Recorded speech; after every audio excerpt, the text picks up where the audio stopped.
What's going on, investing family? Listen to the Stock Market Tour Guide podcast, where I help you navigate the uncertain world that is the stock market. I'm your host, Stock Market Jay, and I'm here to save the day, bringing you the news you can use with regular fundamental analysis, helpful insights, tools, and strategies. All right, guys. So I wanted to do one of the segments that I oftentimes like to do, which is going to be a market sentiment segment, especially surrounding the Federal Reserve raising interest rates. So as we get started, let me backtrack a bit. As we get started on every episode with the disclaimer, this is not financial advice. I'm not a financial advisor. I'm just a fundamental active investor looking to educate would-be investors and listeners with using my experiences and my expertise that I've gained throughout my time investing. Right, it's an educational platform. So any examples or potential plays that I might make or describe, or just going to be for educational purposes, right? But yeah, so of course I always like to do those segments, those market sentiment segments where I just get to kind of like unpack what's going on in the markets and kind of like break down how the markets are being affected by any economic factors, any geopolitical factors, anything that any short-term things that might be affecting business, things like that. So right now, lately, we've had the Federal Reserve actually raised interest rates by 75 basis points. And that's significant for a few different reasons. First being that the even just talks about the Federal Reserve raising interest rates, and they're doing that to pull some liquidity out of the market. And the liquidity stemmed from those stimulus checks and other forms of stimulus that the government is mandating or is passing out. And what happens, that's called quantitative easing, when the banks, the Federal Reserve buys government bonds and notes and other things like that, and they use that as they buy those loans, and they distribute them as stimulus, and that's where inflation comes from, right? So inflation gets sky high. That's the easing, right? That's the quantitative easing, easing the economy, looking to keep the economy afloat. And then you have the quantitative tightening, which comes as a result of all the easing, right? So the cause and effect, essentially, to a degree. So you have all the money being pumped into the economy, which is going to raise inflation through the roof. And this is, of course, why interest rates are at an all-time low, which is also a part of the quantitative easing, looking to get people to looking to stimulate the economy, making money cheaper, right? And right now, this is the inverse that we're experiencing right now, with the Federal Reserve raising interest rates to pull some of that liquidity out of the market, making people not want to spend that money, making people not want to borrow that money, right? Making borrowing money more expensive. Making living more expensive, and that is in part to inflation due to the easing, of course. And what that does is it makes the stocks more volatile, because the Federal Reserve, okay, let me give it, so basically the CPI came out last week, the Consumer Price Index, which basically tracks where money is being spent by the consumer. So as of right now, like hotel stays and flights are up. So travel, right? It's going to be gas is going to be down, of course, because the prices of gas are going down. But for year over year, it's still up. Food, the cost of food is going up, and the amount of money people are spending on food is going up as a result. The new cars is actually going up. The amount of purchases of new cars is going up, and then subsequently the amount of spending in used cars has gone down. Potentially has something to do with interest rates, like I said, with the quantitative tightening. They're looking to pull liquidity out of the market. That's why the Federal Reserve raised interest rates with like for a credit card or a any finance product, loan, whatever, right? They raised that by 0.75%, which is like 0.75 basis points, which is 0.75% of 1%, right? 3/4 of 1%. So if someone were to be borrowing money right now, let's say they were paying 14 and a quarter percent interest. Now they would be paying 15% interest to get the same credit product. Not that the interest rate on a current credit product is going to go up, but if you were to try to borrow that same amount of money in today's economy, because today's economy isn't like yesterday's economy, and this is why I like to stress the importance of having I'm gonna say this uh, economical understanding. I'm gonna call it. You know what I'm saying? You have to, if you're gonna be an investor, you have to understand um, some economics. You don't have to be an economist, but you want to understand how the economy affects the markets and how the economy affects business first, and then it affects you the consumer, and that in turn affects stocks, things of that nature. So um, what the CPI did when it came out about 2 weeks ago, it kind of led to more volatility. It's been a roller coaster ride of volatility over the last couple of weeks. We've seen a little rally at some point last month. Stocks were up for about 2 or 3 weeks, and then they just been tumbling back down, right? Um, so you have this roller coaster ride of volatility, due in part to the stock markets are pricing in this move that was coming, but it was so much. When you're dealing in the uncertain world of stock market, and I've said this on previous episodes, you just got to keep up to know when you're dealing with the uncertain bipolar world of the stock market. Um, any news can be interpreted as good or bad at any given time, right? Good news can be bad news can be good news. Good news for business is is possibly good news for investors. Bad news for business is bad news for investors, or it could be vice versa, depending on how the markets feel. Um, so you have this. Whenever the CPI comes out, what happens is because the markets are so forward thinking, they automatically think, or like when the jobs report comes out, and it's kind of like they kind of like intertwined, right? They kind of like parallels. They run parallel. In a sense. So basically, like when the same thing with June, when the jobs report comes in, if it comes in hotter than expected, the markets automatically assume it's going to be more inflation because more jobs created means more money being made and spent, and which means more money being put into the economy, which means inflation goes up, right? Consumer price index is pretty much the same.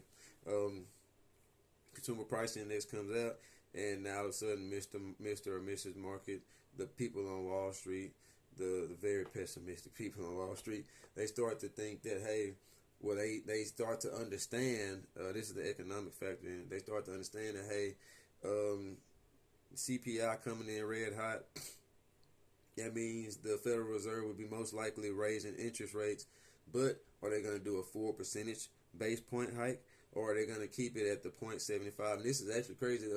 This is the first time we've had three consecutive 0.75 basis point hikes in quite some time. I forget the exact amount, but it's been a staggering amount of times that we have some of this. I think it's since like 2008, 2007, and a lot of the numbers are actually reminiscent of that recession or that economic constriction that we were living in during that time. And thing is, because a lot of the things, like this is the first time we had 2 quarters of negative growth, which is technically what a recession, the technical definition of recession is 2 quarters of negative GDP growth, right? And since this is the first time we've had that since that same time period. And a lot of the numbers are just reminiscent of other things. From a lot of people that I understand that were investors during that time, this is my first time as an investor during any economic down cycles or any economic contractions and things like that. And it's a lot going on in the economy, geopolitical and otherwise, right?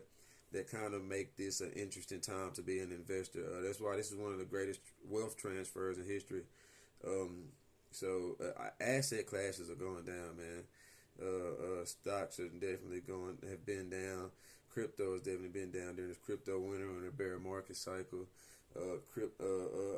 Real estate is in a bubble. That's more than likely about to burst. The automotive sector is down. It's a tech is feeling it hard. It's a lot of things that's impacting the economy, which is impacting business, which is then trickled down to the consumer, which then trickles down to the markets, right? Um, and it's just best that you understand these things, man. You have to understand how to play the game if you want to win. Okay, and I always say that you have to. If you, it's best that you know how to play if you want to win. So the markets have been very volatile, just with different bits of news coming out, and like I said, the markets are forward thinking. So it's like, okay, hey, if the consumer price index is coming in hot like this, and consumer spending is increasing over here, that's going over there. Okay, well, it's plenty of liquidity into the markets, and we need to pull some of that out. So that just lets them know, because the Fed has a job. They have a couple of jobs. Okay, that's keep inflation at its at average intervals. Keep inflation like where it's at like it's annual average, right? Which is typically 2.5% between 2 and 3%. That's what they strive to do, and keep employment at healthy levels, right? And I believe it's somewhere around 3.5% unemployment. Well, I know that's fairly good. I know they don't want it to get over 5 and 6%. That's when the economy is typically pretty bad. And right now, the name of the game, since inflation is so high, their job is literally to focus on bringing that inflation down, and it's only one way to do it, and that's by raising these interest rates. And every time that they have a meeting about raising rates, the markets respond to it. Every time some of this staggering information, like the jobs report, the consumer price index, the producer price index, any of these different statistics come out, the markets are going to respond. Whether it's going to be negative to the downside, positive to the upside, because they automatically assume. So when the jobs report comes out red hot and there's more jobs being created, stocks will probably go down for a week or two, just because they're expecting it'll be more inflation, and then the markets are pricing in that inflation, and then they're going to look forward again to, well, if this is going to happen, then what's going to be the result, right? That cause and effect. How will we be able to get the that cause under control, right? What's going to be the effect to get that cause under control?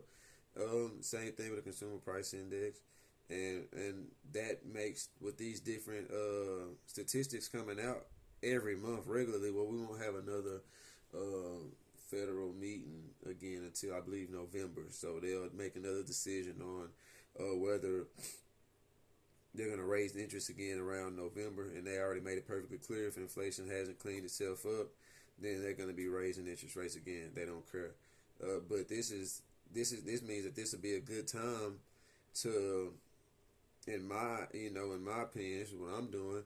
This is a good time to be a buyer in stock, since it is so volatile, because one of the best ways to invest, and one of the safest and most practical and intelligent ways to invest, is going to be buying strong, wonderful companies at an attractive price, at a discount, right, an undervalued price, and then holding for the long term. And statistics show over the last century that the average return in the S&P 500 has been 10% in the last century. And that's like per annum, so it's going to be annualized, an average together. Some years might be maybe 7%, some years might be 15%, and it just kind of averages out to that 10%, right? And then while stocks are so volatile right now, this is the time where you're supposed to position yourself to reap the benefits of this volatility, right? Stocks are down, stocks are beat up. That you might have a week where stocks, like I said, like 2 or 3 weeks in August, stocks rallied for quite some time, and then over the last maybe 3 weeks, ever since the CPI came out, stocks have just been going down, down, and down. Just this really volatile, extreme volatility in the markets right now, and this is a good time to buy, because it gave back all those gains. So like now you're buying these stocks cheaper, or you're buying them essentially where they were at before that rally came, and stocks are at really good valuations right now. Stocks are valued very, very well right now. It's a great time to buy. And then when you get those gains, that's a time for you to kind of relish in the moment, kind of pat yourself on the back, kind of puff your chest out, and just knowing when you see that portfolio just kind of bloom and explode, and you get to see you get to realize those gains. Because when you get beat down so often, so regularly in the markets, it's like, man, I've been putting money in the markets every week, but my portfolio is staying the same. It's the same size. Like, what's going on? That's because the markets are up, the markets are down. If you know how to build a portfolio, and you're not going to be losing, I can tell you that right now. Stocks have been down recently. Neither one of my portfolios have been down. I'll tell you that right now. And that's because, like I said, one of the best ways of investing, like over time, it's a proven strategy by wonderful companies. And I often give breakdowns of what a wonderful company is. That they're a growing company. They're an expanding company. They're growing by the numbers. Like, the numbers don't lie that they're growing, right? Those revenues, those profits, that free cash flow, those earnings, dividends increasing, running the business the right way, healthy balance sheet, plenty of cash loaded, low debt, minimal debt, not carrying too much too much liabilities on the balance sheet. Know how to invest. Cash producing machine, great healthy margins. Growing sales. Just a company that they're innovative, a strong company, right? Just an amazing company. They know how to make money. They get it, right? They get business, and investing at an attractive price, meaning that they're undervalued. They're selling at a great valuation. It doesn't cost much to own the business, and they're not selling at their intrinsic business value, right, for the company in regards to the stock price. And you hold over a long term, right? You buy a company that's worth holding over the long term, that will continue to grow. It's expected to grow over the long term, that you won't have to worry about. You can put it on autopilot, let it do what it do. And that's how you get the most bang for your buck investing. That's how you beat and outpace the markets. That's how you crush Wall Street. That's how you ultimately make money. Okay, that's how the game is played. I built a hell of a portfolio, two of them actually, using that strategy, and I compare my gains and my returns to that of the S&P 500, to that of the S&P 100, to the the Dow Jones, to the Nasdaq, right, the heaviest weighted indexes, right. I compare my portfolio to that all the time, and I'm typically constantly outpacing the markets. And that's because I built my company not around speculative positions. Don't get me wrong, I have a few in my portfolio, but I built it around sound, strong businesses. I typically buy at an attractive price.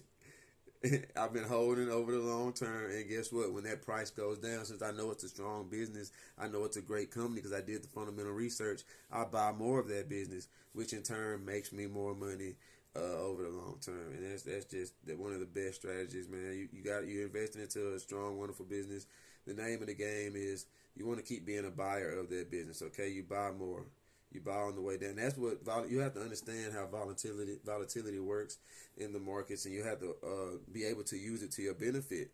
I don't trade or do options by any chance, but this would be a great time for puts if you're doing puts. You know what I'm saying? If you're selling short, you can make some money on the way down. Me personally, I just buy more on the way down. I buy the dip and I grow out that position in my portfolio. All right, I build out. I buy more of it. Right, and then the more it's power in shares. I tell people that the more money that you have invested in a particular stock, the more that you will make in appreciation, and the more you will make in a dividend if they have a dividend, which will be even more beautiful. Right. But at the same time, inversely, the more you'll end up losing on a bad day. It's the name of the game, but you don't lose until you sell. You know what I'm saying? You don't lose money until you sell out of a position. I've had positions that have been down hundreds of dollars, and that's when the stock was finding its way. The company was definitely an improving company, definitely a growing company. The stock was still finding its way because the markets react to to stocks differently, right? If it's not a popular stock, if it's not a darling in the market, the stock market hasn't caught up to it, it'll be a slow growing, it'll be a grind. But if you have done the fundamental research and you understand how this business works, you understand how investing works, you understand how the company works, you understand the rate in which it's growing, you will make a lot of money, no doubt about it. That's why you have to educate yourself. That's why you have to learn how to play the game. You have to have the emotional intelligence to understand that, hey, this is a great business. I don't care if it's going down, because when the bear market is just going down, down, down, down, down, getting beat up. I don't care if it's going down just because, the stock market doesn't appreciate the stock as it should. I know it's a great business. I know they're making money. I know they have a winning business model. I know they're doing all the right things. And I know that this stock is selling at $5 now, but in 4 to 7 years, it'll be a $25 stock. I know that.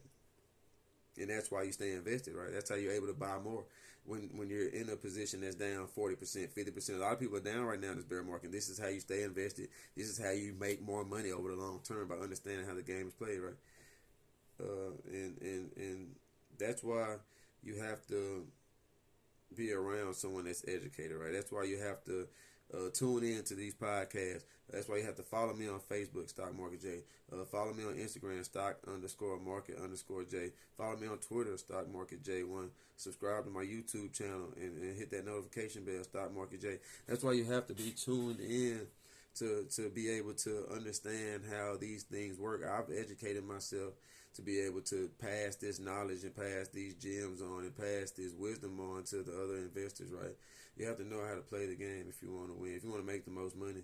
And I've learned that over time investing. And it comes by being a regular investor in stocks, right? Like, I'm not saying I buy stock every day, but I'm keeping up with business. I'm keeping up with market sentiment, like how the markets are feeling it. Are investors bullish?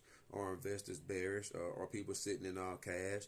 Why are people selling off on stocks? You know what I'm saying?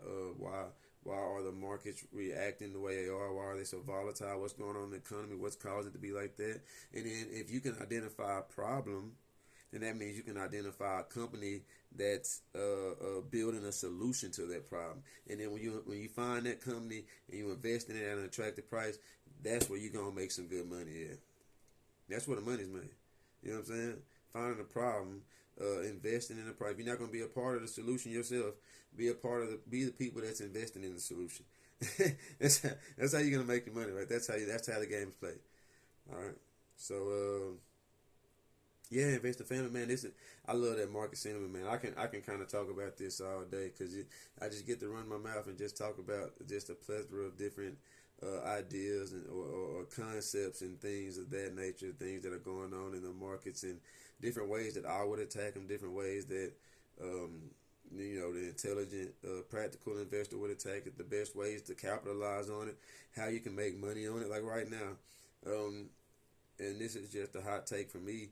Like I said, and this is according to the Consumer Price Index. This isn't because of me. This is by the numbers. Hotel stays and flights are going up right now. Right, travel is up right now. Right. And I believe that flights and travel will be, because if you're gonna do one, you're gonna more than likely do both. Who cares if you're visiting family, if you're going on a vacation, whatever you're doing, you just happen to want to get up and go somewhere. You catch that flight or you rent that car and take a trip. Guess what you're gonna do? Also, you're gonna book a hotel. You're gonna go out to eat. So you're contributing to these areas in the economy, right?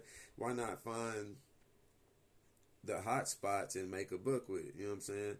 And that's what I would be doing if that fit my investing style. If that's for you, and this isn't financial advice, this is just what I would do. Educational purposes. This is, go where the money is. Like, I've made a segment called "Follow the Money." Like, if you're not gonna do any, if you're not gonna take the time to just build out that optimal portfolio, like if you're gonna do it, it's a form of like swing trading, day trading. I don't recommend no one do that, but me personally, I can see some money in travel and hotel right now.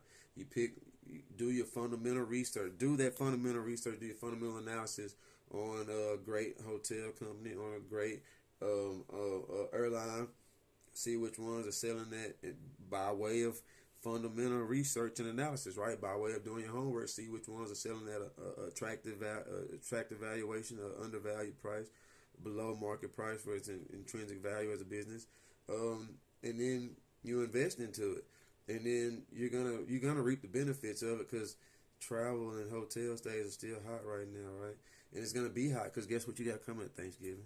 You got Christmas holiday coming up, the New Year. Then you got spring break. You know what I'm saying? And then you find a cool time to, take your profits, right? Because that's not something that's gonna be big year round,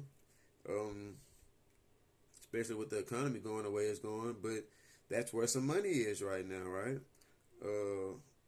Things are expanding with casinos right now. They're China's opening up, and people that have casino presences in China are reaping the benefits of the gains. This isn't my word. This is from these are by the books, by the numbers, right? A statistic came out yesterday on Yahoo Finance saying that, and this was just based on reports that China was going to open up its economy to the casinos and things like that. And these are just businesses that a stock is just going up right now for whatever reason, because the markets are assuming like, hey, people are buying. Prices go up when you buy. If a lot of people are buying a lot of stock, big money is moving in the stock, guess what? That price is going to go up. If big money is moving out of a stock, guess what? That price is going to go down, okay? That's how it works. And since that's happening right now, it's like if they have a presence over there, if it's a strong business, you follow the money, right? That's how this works. You can't go wrong following the money. You find look. This is a great way to follow the money. Warren Buffett is buying Apple, Occidental Petroleum, Activision, and maybe a few more. Guess what I would be doing? If you don't know what to do, just follow the money. But you have to do your fundamental research though.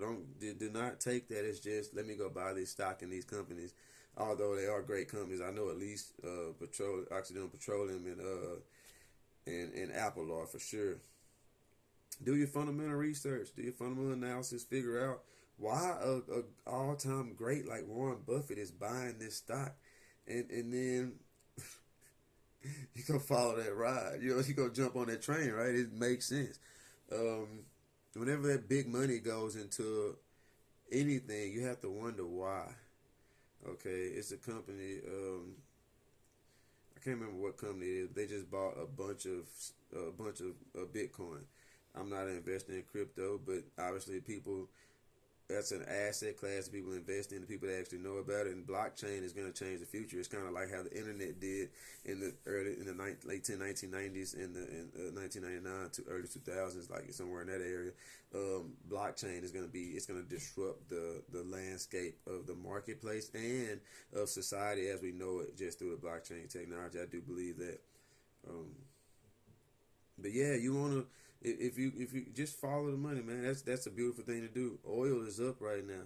It's been up, and this is just safe spots you can hide in the market right now. Like oil is up, gold is always typically a good hedge against inflation, but inflation is super high, so it's not a good place to go. Well, as far as like looking to hedge against inflation, right? Don't get me wrong, gold is still gonna make money. It's been around since forever. It's gonna continue to be around. Commodities, great place to hide right now. Healthcare is a good place to hide. You got to know what's hot in the markets, right? Like automotive. I'm not gonna go buy an automaker. Don't get me wrong. I own automakers. I own Ford, so I'm not gonna go buy some Ford or some Stellantis or anything like that. Looking to house some money so it doesn't decrease in value. I'm going to buy into them knowing that, hey, this stock might keep going down because the automotive sector is beat up right now. But I'm going to keep adding to these positions because I believe in these companies. They're strong companies. I believe that they're going to keep doing great things over the long term. So guess what I'm going to do? I'm going to buy more of them. I'm going to reduce my basis cost, my average basis cost for them. And I'm going to make the returns of that lower dollar amount on the way up to the top when it goes back up. If I wanted to park some money somewhere so it can keep growing for me, then I would probably park it in one of these sectors where I just named that were booming. If I wanted to park some money, so because I was afraid of it losing a little value, losing a couple of bucks, I would park it somewhere where it's not going to lose no money, where I know it's going to appreciate. You just got to keep an eye on it because pretty soon, when the economy finally shifts again and goes into an expansion, so you have to understand different market cycles. Man, I'm probably do. I'll be talking for a minute. So when you understand different market cycles, you'll understand that certain sectors are going to be booming while others are busting. While these markets are booming, you should be hopefully taking profits because you already been positioning yourself. You know what I'm saying? And when these sectors are busting over here, you know what I'm saying, when they're on a downtrend, when they're contracting, hopefully that's just when you're buying in. You're building new positions, building out big new positions, and this is how you're going to set yourself up again for when that cycle shifts again. And now it's time to take profits on them other ones that you just bought in. Now in that bust cycle, now the ones that were in that boom. Now they're going to begin to bust. Now you're just going to wait for them to go ahead and touch where you want them to touch at an attractive price. And then you're going to buy more of that right there. That's if you're playing that type of game. But if you are, I suggest you know how to play, baby. That's how you win. It's easy money if you know how to win, man. And that's what I'm here to teach. That's what I'm here to do. I'm here to educate the people. I'm here to equip investors with the knowledge, the tools, and the insights needed, right? That emotional intelligence, that investor, that market sentiment, that understanding where the money is, right? And then simply knowing how to play the game. That's what someone like me is here for. And the crazy thing is, most of the content is free. If you want to come over here, let me put my arms around you, let me show you the way, one on one. That'll cost you some money. If you want the coaching, that's gonna cost you. You gotta pay the price. But if you want just come get in the gym, man, that's free. You come jump in the gym and go ball out of control all day. Come over here with me, man. Come hoop with me, and I'm gonna show you the way. But it's all about what you want to do, what you're willing to put into it, right? I put time into this. That's why, and I do my part. I feel like in the world to be able to give back that information, because hopefully it reaches somebody, touches somebody, and it opens their eyes, and they're able to go make a bunch of money off of it.